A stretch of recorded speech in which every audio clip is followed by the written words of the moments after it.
kitab ini dituliskan di catatan kaki. Al-qullah, qullah itu hiyal jarrah, itu adalah wadah atau tempat air yang besar. Jam'uha qulalun wa qilalun. Ya. Jamaknya adalah qulal atau qilal. Wa hiya tusawi ma yuqaribu, dan dia itu adalah setara dengan ukuran ya kira-kira 93,075 sok atau 160,5 liter. Ini satu kullahnya. Satu kullahnya itu 160,5 liter air. Sehingga kalau dua kullah itu 321 ya. 321 liter air. Kira-kira demikian. Atau di sisi sebagian ulama sekitar 217 liter air. Ini ukuran banyak atau sedikit. Ya. Jadi kalau ukuran banyak itu sama dengan 2 kullah atau lebih, kalau sedikit itu berarti kurang dari 2 kullah ini. Ini. Barakallahu fikum. Ya. Ini yang pertama. Jadi kalau air, meskipun banyak atau sedikit, kalau kena najis kok berubah salah satu sifatnya, maka air itu menjadi najis. Tidak boleh dipakai untuk bersuci. Baik itu bersucinya wudhu, atau mandi, atau menghilangkan najis. Ini yang pertama. Ya. Nah, amma in khalatathun najasatu walam taghayyara ahadu awsafihi. Nah, ini ada masalah baru di sini. Ada rinciannya. Kalau air itu tadi kena najis, ya, kena najis, tapi salah satu sifatnya tidak ada yang berubah. Jadi air itu tetap. Pernah ya mengalami seperti ini? Pernah ya. Misalnya air di bak mandi kejatuhan kotoran cicak. Itu biasanya nggak berubah. Betul ya? Biasanya kan di kamar mandi banyak cicak itu. Ada bak mandi kejatuhan kotoran cicak. Nah, biasanya ini airnya tuh nggak akan berubah sifatnya. Tidak menjadi bau, warnanya juga tidak berubah. Ya rasanya itu biasanya mengikuti bau. Ya. Di sini maksudnya rasa itu karena itu sifat air kan. Tapi orang biasanya tidak akan mencicipi air. Wah ini airnya najis tak cicipi ya. Tidak biasanya. Ini adalah penekanan saja bahwa yang penting salah satu sifatnya tidak berubah. Nah, bagaimana ini kalau seperti ini? Di sini dirinci. Fa in kana katsiran lam yanjus wa tahsulu taharatu bihi. Kalau air tadi itu yang terkena najis kemudian tidak berubah, ternyata tidak berubah, airnya tetap bening, tidak ada perubahan rasa, tidak ada perubahan warna, tidak ada perubahan bau. Kalau airnya tadi itu banyak, artinya 2 kullah atau lebih, maka boleh dipakai untuk bersuci, tidak najis. Saya ulang ya, kalau air itu banyak, yaitu 2 kullah atau lebih, terkena najis dan tidak berubah salah satu sifatnya, berarti air itu tetap suci, tetap boleh dipakai untuk bersuci dan tidak dihukumi najis. Ini yang kedua, berarti kan tadi yang pertama, kemudian yang kedua. Nah yang ketiga, bagaimana kalau air itu sedikit? Nah, airnya sedikit, airnya kurang dari 2 kullah, misalnya cuma saember kecil. Bapak Ibu mungkin sering ya menjumpai di kamar mandi yang kecil itu biasanya embernya sok kecil itu, embernya nggak terlalu besar, embernya kecil. Ya, air di dalam ember kecil itu kejatuhan kotoran cicak. Ya, kemudian airnya tetap tidak berubah. Tidak berbau, tidak juga berubah warnanya, tidak juga rasanya. Bagaimana ini? Nah, inilah yang diperselisihkan para ulama di sini. Paham ya? Yang 2 di atas tadi, yang 2 permasalahan tadi, tidak ada yang berselisih. Yang ini yang diperselisihkan para ulama. Air yang sedikit, kejatuhan najis atau terkena najis, tapi tidak berubah salah satu sifatnya. Ini diperselisihkan ulama.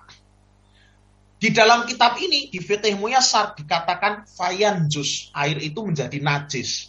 Wala tahsulu taharatu bihi, dan tidak boleh dipakai untuk bertoharoh. Ya, ini adalah pendapat sebagian ulama atau bahkan jumhur ulama, mayoritas ulama. Jadi air yang sedikit, kalau dia terkena najis dan tidak berubah salah satu sifatnya, maka dia najis. Ya, ini pendapat mayoritas ulama. Dalilnya adalah hadis Ibnu Umar radhiyallahu taala anhuma, bahwasannya Rasulullah Shallallahu alaihi wasallam pernah bersabda, "Idza kanal ma'u qullataini lam yahmilil khabath." Kalau air itu 2 kullah, maka ia tidak akan menjadi najis. Ini hadis riwayat Tirmidzi, Abu Dawud, An-Nasai, Ibnu Majah, dan disahihkan oleh Ibnu Khuzaimah, Al-Hakim, dan Ibnu Hibban. Kata Nabi alaihi salatu wassalam, jika air itu mencapai 2 kullah, maka ia tidak akan mengandung najis. Kata mereka, kata para ulama yang berpegang dengan pendapat yang pertama ini, mereka mengatakan bahwa yang bisa dipahami dari hadis di atas adalah bahwa kalau air itu kurang dari 2 kullah, maka air itu akan otomatis menjadi najis kalau dia kejatuhan atau tercampuri dengan barang yang najis. Entah air itu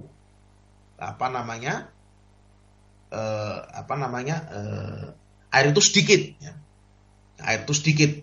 Kalau kejatuhan benda najis, maka dia akan otomatis menjadi najis. Entah air itu berubah warnanya, berubah rasanya, berubah baunya atau tidak. Pokoknya kalau kurang dari 2 kullah, kejatuhan najis mesti jadi najis. Itu kata para ulama yang berpendapat dengan pendapat ini. Ini adalah pendapat mayoritas ulama, di antaranya adalah Al-Imam Abu Hanifah, Al-Imam Syafi'i, Al-Imam Ahmad dalam salah satu riwayat yang paling masyhur dari beliau, kemudian Ishaq bin Rahawai, Abu Ubaid, dan para pengikut mazhab mereka rahimahumullahu ta'ala. Ini pendapat yang pertama. Pendapat yang kedua, dan ini yang lebih kuat, ini yang rajih insyaallah ta'ala, bahwa air yang sedikit, yang kurang dari 2 kullah, kalau terkena najis dan tidak berubah, artinya tetap rasanya ya nggak berubah, rasanya seperti air biasa, warnanya ya tidak berubah, baunya ya tidak ada bau najisnya, maka ini tetap suci. Ini pendapat yang kedua. Ya. Dalilnya apa? Dalilnya kuat sekali. Dari hadis riwayat Ahmad, Abu Dawud, At-Tirmidzi dengan syarat yang sahih tentang sumur Budha'ah. Sebuah sumur namanya sumur Budha'ah. Para sahabat bertanya tentang sumur Budha'ah ini. Ya Rasulullah, wahai Rasulullah, ana tawadda'u min bi'ri Budha'ata. Apakah kita itu boleh berwudu dari air sumur Budha'ah? Wa hiya bi'run yulqa fiha al-hiyadu wa luhumul kilabi wan natnu. Sedangkan sumur Budha'ah itu, karena sumurnya itu terletak di dataran yang rendah, ya. Jadi air hujan itu sering membawa benda-benda masuk ke dalamnya. Karena kalau pas hujan, banjir, maka sumur itu kemasukan air-air yang ada di dataran tinggi. Ya. Sumur itu sering kemasukan ya air yang diakibatkan oleh air hujan, yang di sana itu terbawa al-hiyadu, pembalut, ya, pembalut wanita, waluhumul kilab, daging-daging anjing, artinya bangkai-bangkai anjing, wan natnu, demikian pula kotoran. Faqala Rasulullah sallallahu alaihi wasallam, maka bersabdalah Rasulullah sallallahu alaihi wasallam, al-ma'u tahurun la yunajjisuhu syai'un. Air itu suci dan mensucikan, tidak bisa dinajiskan oleh suatu apapun. Ya, maknanya apa? Maknanya hadis ini, Nabi Shallallahu Alaihi Wasallam ya menjelaskan kepada kita bahwa kita tidak boleh menghukumi air itu najis sampai berubah salah satu sifatnya mengikuti sifat-sifat najis itu. Sifat-sifat najis itu, apakah itu rasanya, baunya, atau warnanya. Jadi selama air itu tetap pada sifat atau keadaan sebagaimana asal penciptaannya, maka air itu tetap suci dan mensucikan meski kejatuhan najis. Ini dalilnya, dalil dari para ulama yang mengatakan bahwa kalau air itu asalkan tidak berubah salah satu sifatnya, entah air itu banyak atau sedikit, pokoknya air itu tetap suci. Dan ini pendapat yang lebih kuat, pendapat yang rajih, pendapat yang kuat, insyaallahu ta'ala. Nah, bagaimana dengan hadis dua qullah tadi? Idza kanal ma'u qullataini lam yahmilil khabath. Jika air itu mencapai 2 qullah, maka ia tidak akan mengandung najis. Bagaimana menjawab hadis ini? Barakallahu fikum. Para ulama yang berpendapat dengan pendapat yang kedua tadi menjawab hadis 2 qullah itu, bahwasannya hadis 2 qullah itu menunjukkan keadaan yang banyak terjadi atau yang biasa terjadi. Kalau airnya banyak atau mencapai 2 qullah atau lebih, biasanya kalau kejatuhan najis, airnya tidak akan berubah sehingga tetap suci. Air 2 qullah itu kan banyak, tadi kita telah jelaskan, seukuran kira-kira 321 liter air. Sehingga banyak itu, ya, tidak sedikit. Biasanya kalau kejatuhan najis, misalnya contohnya air di bak mandi, misalnya kejatuhan kotoran cicak, air sebanyak itu tidak akan berubah, ya, tidak akan berubah. Itu keadaan biasanya. Tapi kalaupun berubah, ya, ya, banyak, tapi kejatuhan najis berubah, maka para ulama kaum muslimin telah bersepakat bahwa ia menjadi najis. Sebaliknya, kalau airnya sedikit, kurang dari 2 qullah, biasanya kalau kejatuhan najis, airnya berubah. Karena sedikit airnya. Sehingga menjadi apa? Menjadi najis. Tapi kalau ternyata tidak berubah, maka air itu tetap suci. Ini yang dimaksud dengan hadis 2 qullah. Jadi tidak secara mutlak. Tidak terus kemudian 2 qullah pasti suci. Tidak, nyatanya ijma' kaum muslimin mengatakan kalau air itu banyak sekalipun kena najis berubah, air itu tetap najis. Boleh jadi najisnya banyak, ya kan? Airnya banyak tapi najisnya juga banyak, atau najisnya sangat kuat. Najisnya sangat kuat sifat-sifatnya. Kadang-kadang ada sebagian najis itu yang sangat kuat, ya, sifat-sifatnya. Sehingga meskipun airnya banyak, itu tetap bisa merubah air itu, ya.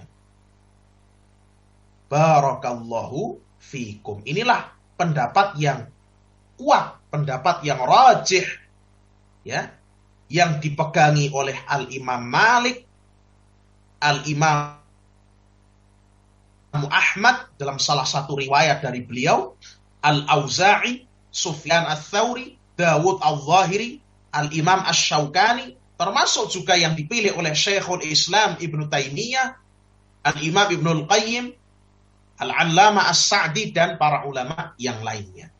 Jadi kesimpulannya, ya, kalau kita mau menyimpulkan, air itu, ya, air yang kejatuhan najis itu ada 2. Ini kalau kita mau simpulkan, ya, berdasarkan pendapat yang rajih ini, kalau kita mau simpulkan, air yang terkena najis itu ada 2 keadaan. Kalau airnya itu tetap, airnya itu sifat-sifatnya tetap, tidak berubah, ya, maka air itu tetap suci dan mensucikan. Bisa dipakai untuk berwudu, bisa dipakai untuk mandi, bisa dipakai untuk mensucikan najis, dan dia juga tidak menjadi najis. Ini yang pertama.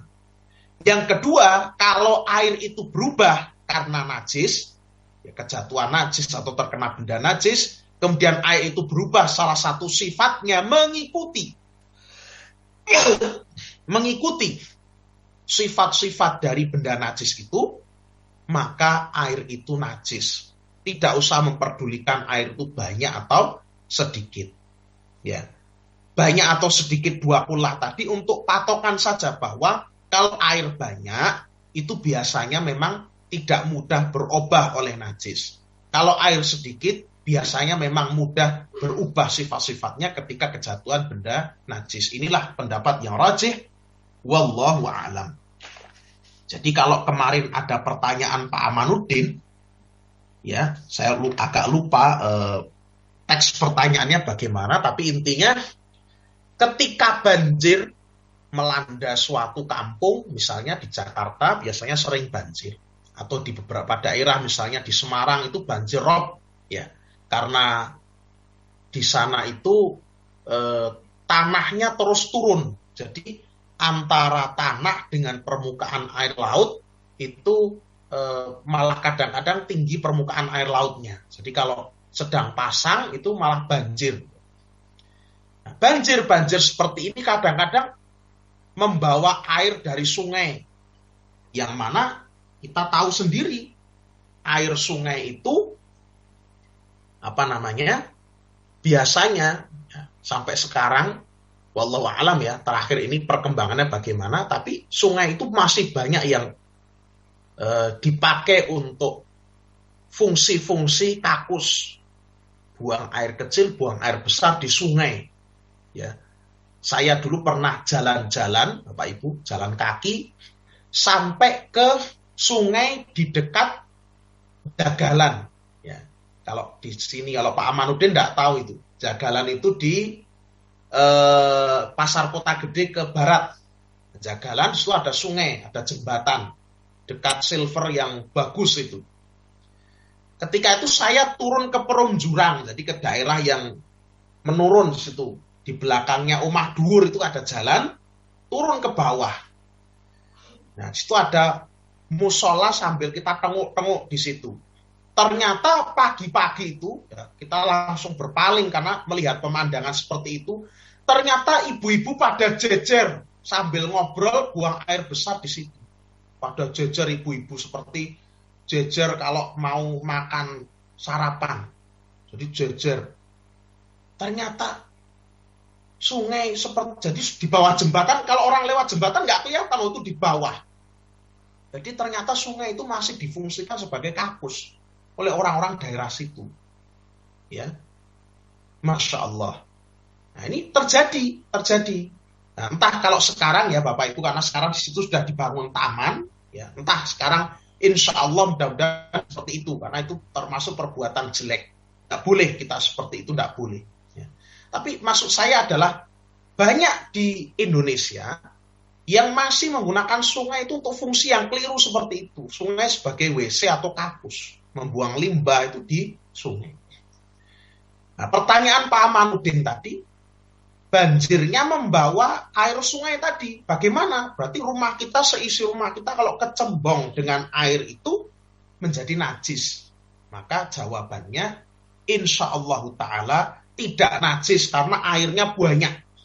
Dan biasanya sifat-sifat najisnya itu hilang. Ya.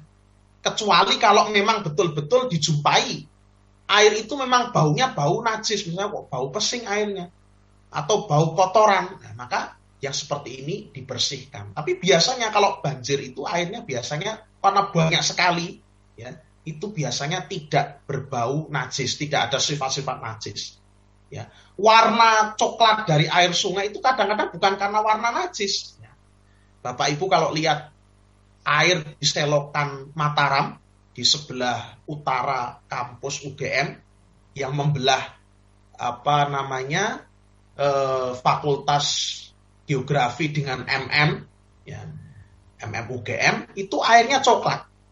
Tapi itu bukan najis, itu karena ada limbah, kandungan limbah atau kandungan logam-logaman, garam-garam mineral yang ada di dalamnya. Jadi itu bukan karena najis. Tidak mesti air berwarna coklat itu disebabkan oleh benda najis. Ya. Sampai kalau orang Jogja bilang airnya seperti kopi susu. Airnya itu warnanya seperti kopi susu. Itu bukan mesti karena barang najis. Ya, sehingga tadi kita ingatkan dari hadis Abu Sa'id, innal ma'a tahurun la yunajjisuhu syai'un. Air itu suci mensucikan, hukum asalnya tidak bisa dinajiskan oleh sesuatu apapun. Jadi jangan menghukumi, jangan keburu-buru menghukumi air itu najis sebelum memastikan bahwa salah satu sifatnya telah berubah karena benda najis ini. Ya, itu Pak Amanuddin. Jadi tidak boleh orang itu sembarangan menghukumi, hati-hati jangan terburu-buru. Ya, kita harus pelan-pelan. Ya, tidak boleh terburu-buru menghukumi air itu, wah ini najis, ini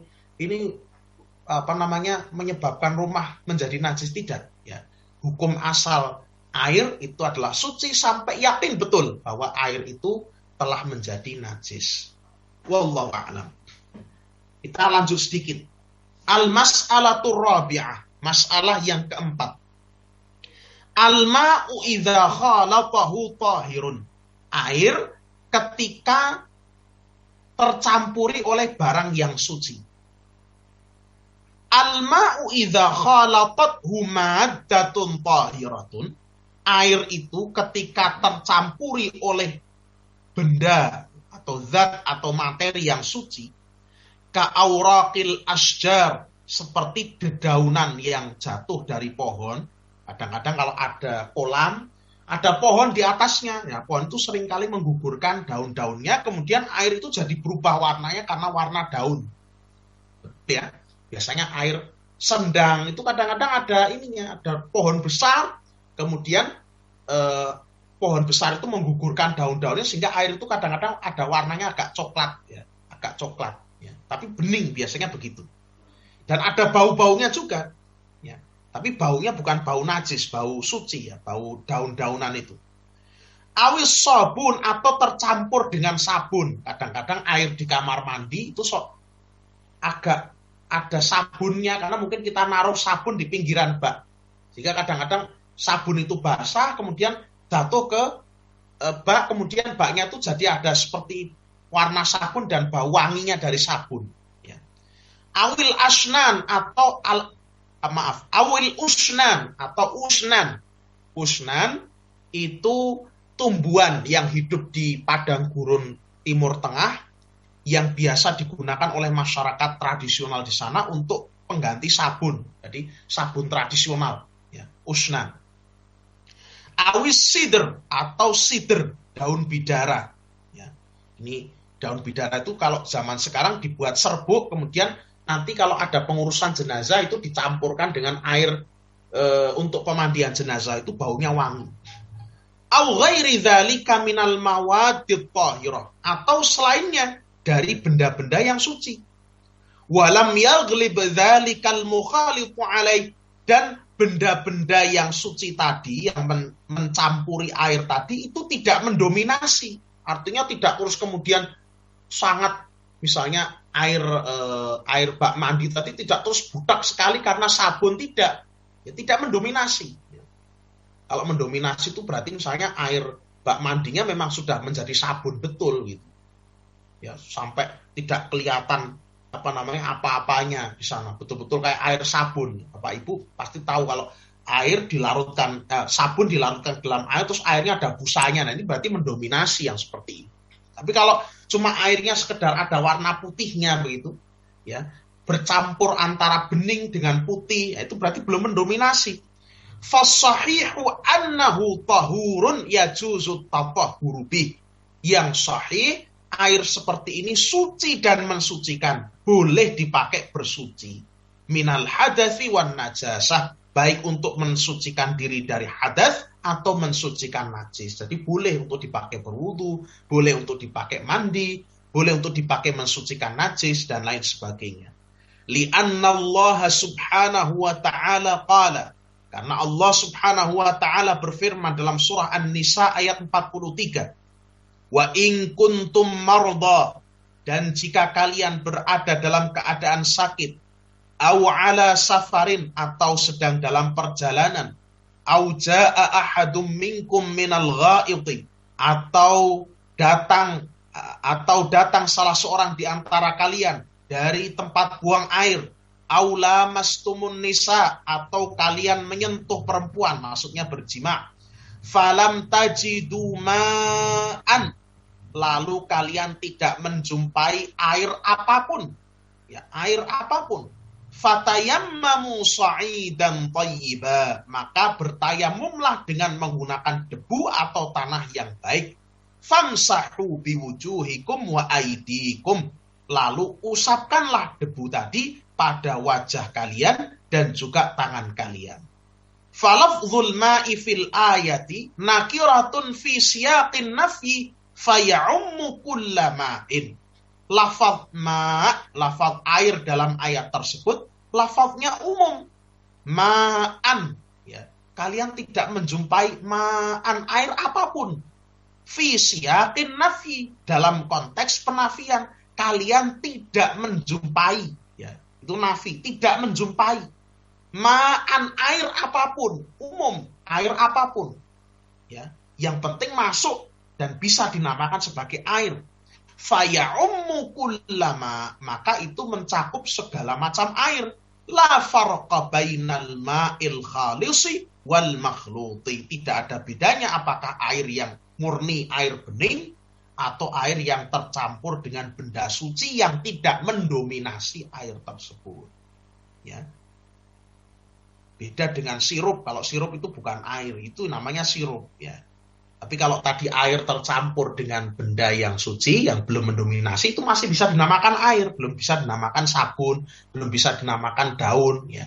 Cuma terkena saja benda yang suci, kemudian salah satu sifatnya berubah tapi tidak mendominasi. Wa liqaulihi sallallahu alaihi wasallam, dan apa yang kita sebutkan tadi juga berdasarkan sabda Nabi sallallahu alaihi wasallam, linniswatil lati qumna bitajhizi banatih. Sabda beliau kepada para wanita yang mengurusi jenazah dari putri beliau. Para wanita yang mereka itu ditugaskan untuk mengurusi jenazah dari putri beliau alaihi salatu wassalam.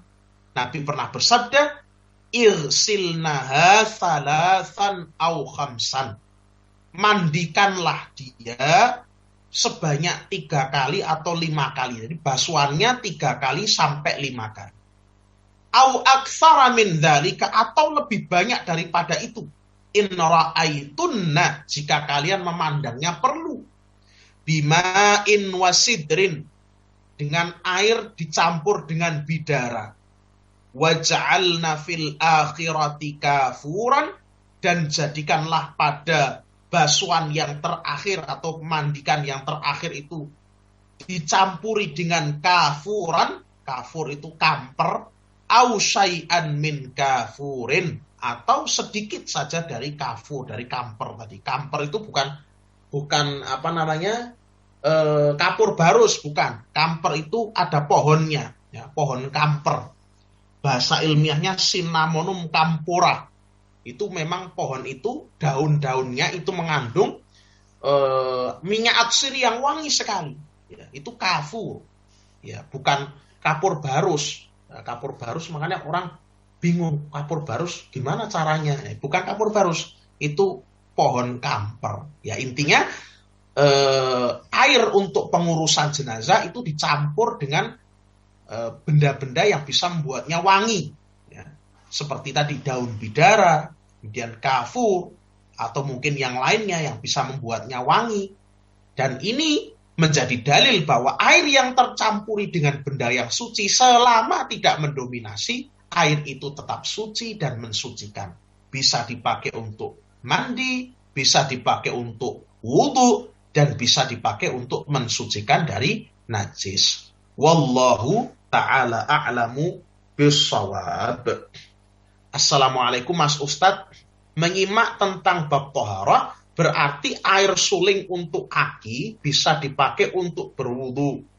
Air suling, ya, air suling misalnya air, bahkan air najis sekalipun, kalau sudah disuling, ada sekarang teknologi itu yang bisa memisahkan kandungan-kandungan selain air dari air. air bercampur dengan misalnya barang-barang najis, kemudian bisa dipisahkan. Jadi yang tersisa hanya air saja. Air bening, murni bening. Tidak ada sifat-sifat najisnya, ya. Maka air seperti ini namanya mengalami istihalah. Mengalami perubahan dari najis menuju ke suci. Betul-betul suci. Air seperti ini sangat-sangat boleh dipakai untuk bersuci. Apakah itu berwudu atau mandi. Mandi yang saya maksud mandi yang syar'i, mandi besar, mandi janabah, dan lain sebagainya. Ini boleh. Ya. Karena kenapa saya bilang demikian? Karena ada air yang mungkin airnya itu jadi tidak berbau najis karena memang diakali. Contohnya begini, ini yang sering terjadi Bapak Ibu, di kolam renang. Di kolam renang itu katanya, ini saya belum juga tidak pernah ke sana. Kolam renang itu katanya banyak orang yang sangat santainya itu buang air kecil di sana. Cerita dari sebagian orang yang suka berenang itu katanya kalau main di kolam renang itu pokoknya pengennya buang air kecil dan enak saja pokoknya buang air kecil di situ ya. Nah, tapi biasanya air itu ya itu diakali dengan diberi semacam zat mungkin klorin kelihatannya klorin sehingga nampaknya air itu ya tidak ada baunya padahal di situ mungkin berapa orang yang sudah buang air di situ ya. Meskipun kita tidak bisa sembarangan menghukumi najis, tapi hendaknya hal-hal semacam ini dijauhi. Karena banyak sekali orang yang ke kolam renang, terus kemudian dia buang air kecil di situ. Ini cerita dari orang yang memang sering sekali ke kolam renang. Bahkan dia sendiri saya tanya lah, jenengan, iya enggak? Katanya, iya. Masya Allah ya. Ya seperti ini bahaya. Sebagaimana kita ketahui bahwa kebanyakan azab kubur ya fa inna aktsara azabil qabri minhu karena kebanyakan azab kubur itu dari persoalan air kencing. Orang itu tidak menjaga diri darinya. Orang yang jahil kencing di jalan ya. Tukang becak ya mohon maaf ya karena mereka memang jauh dari tuntunan agama. Buru-buru mikir bagaimana caranya buang hajat, sholat aja tidak dipikir. Ya, ini yang miris sekali. Semoga Allah berikan hidayah kepada mereka. Mojok ya di tembok jalan ada tembok, bahkan mungkin kantor saja dipojoki kemudian buang air kecil di situ. Bayangkan, kadang-kadang kita lewat ya berjalan kaki, jogging pagi-pagi ya kita jalan, ya kita lewat jalan kok ada bau pesing. Nah ini kan tidak benar ini. Pasti ada yang habis buang air kecil di situ. Ya. Demikian pula tadi. Buang air kecil kok di kolam renang. Ini hal-hal yang seharusnya seorang mukmin itu menjauhinya. Dan ini terjadi karena orang itu pada jahil. Pada tidak mengetahui tuntunan agama. Barakallahu fikum.